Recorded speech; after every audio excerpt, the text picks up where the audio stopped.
Paz do Senhor, igreja, tudo bem com vocês? Mais um devocional no ar. Abram suas Bíblias em João 10 e a gente vai conversar um pouco sobre aonde a gente coloca a nossa expectativa e que nós esperamos muito de pessoas e não colocamos as nossas expectativas em Deus. E o Pai me tratou muito nisso e aí a gente vai conversar um pouco para que talvez o coração de vocês possa receber o que o meu recebeu também. A gente vai ler o capítulo 14, que diz assim, Eu sou o bom pastor, conheço as minhas ovelhas, e elas me conhecem. Assim como meu Pai me conhece, eu o conheço. Eu sacrifico a minha vida pelas ovelhas. O Senhor tratou muito no meu coração sobre ser filho e conhecer o Pai.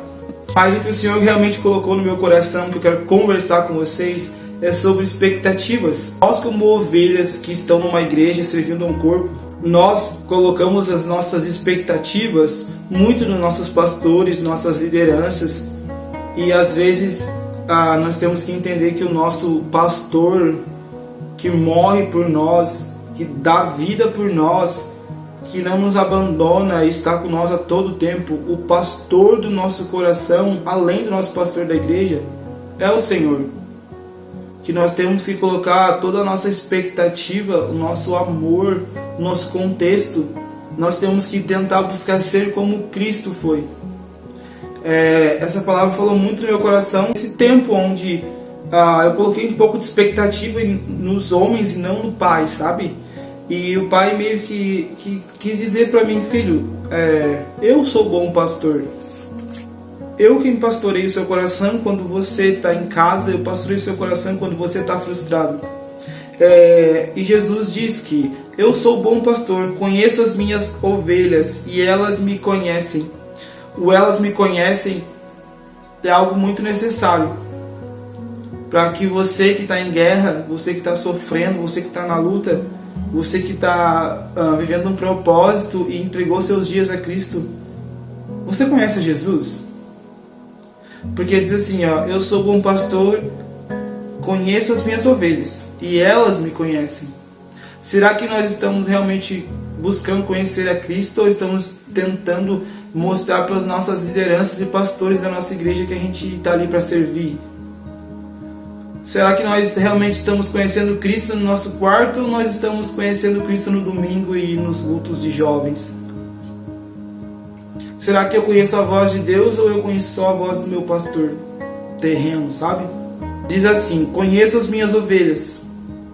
Mas se a gente fosse ministrar para uma igreja grande, ou para muitas pessoas, né? Não que vocês não sejam muitas, não sei quantas pessoas vão ver esse vídeo, mas vocês conhecem a voz de Deus? Vocês são uma ovelha, nós somos ovelhas que conhecem a Deus? Ou nós sabemos o que o nosso pastor gosta de comer, o que o nosso pastor gosta de ler, o que o nosso pastor ministra, o que o nosso pastor vai ministrar no domingo. A gente vai no culto porque o nosso pastor vai ministrar. Nós conhecemos o que o nosso pastor gosta de fazer, o pastor da terra, o pastor que o Senhor nos colocou para cuidar de nós, para nos aconselhar. Mas e Jesus? Nós sabemos o que Jesus gostava, nós sabemos o que Jesus gosta, nós sabemos qual é o caráter aprovado por Cristo. Com esse pensamento, nós realmente conhecemos a Cristo ou só Ele nos conhece? Eu tenho um pensamento que, será que o Senhor conhece a minha voz? Será que se eu gritar, Jesus, no meio da multidão, Ele vai saber que é a minha voz? Ou se eu gritar assim, Pai, eis-me aqui, será que Jesus vai saber que é a voz do Igor?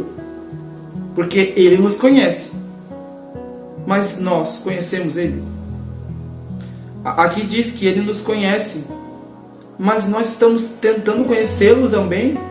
Ou Ele nos conhecer já é suficiente e a gente não precisa entender o coração, o jeito que Jesus viveu, a forma que Ele viveu, sabe? Cara, esse é um pensamento que me pega muito. E quando Jesus chama, se Jesus me chamar, será que eu vou discernir a voz dele ou eu vou continuar andando, sabe? Assim como meu Pai me conhece, eu o conheço. Todo cristão deveria conhecer a Cristo, conhecer a voz de Cristo. Tem muita gente que nunca ouviu a voz do Espírito Santo, tem muita gente que não jejua, tem muita gente que nunca sentiu o coração queimando por amor a Cristo. E são pessoas mais velhas, não são os adolescentes, porque os adolescentes hoje, pelo menos na minha igreja, eles estão voando, sabe?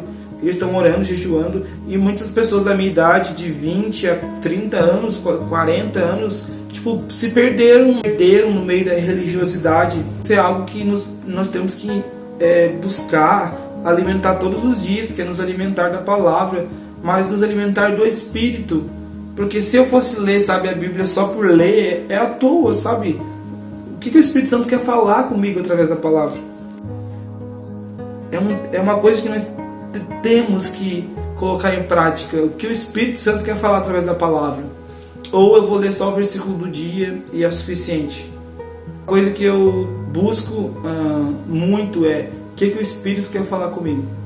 Como eu vou ouvir a Deus, como Ele vai curar meu coração. Porque a palavra é feita para curar o nosso coração, a palavra é feita para nos dar direção, a palavra é feita para nos conduzir à mudança, transformação, renovo de mente, renovo de corpo. A palavra ela tem poder. Só que será que a gente está usando o poder dela ou só está lendo? Como se fosse, tipo assim, um conto de fadas da Disney. Não é, sabe? Temor. Acho que nós temos que ter temor até no ler. Aqui diz assim, ó: eu sacrifico a minha vida pelas ovelhas. E adivinhem, Jesus, Ele sacrificou a sua vida por nós. E eu sinto que hoje é o nosso dever sacrificar a nossa vida por Ele.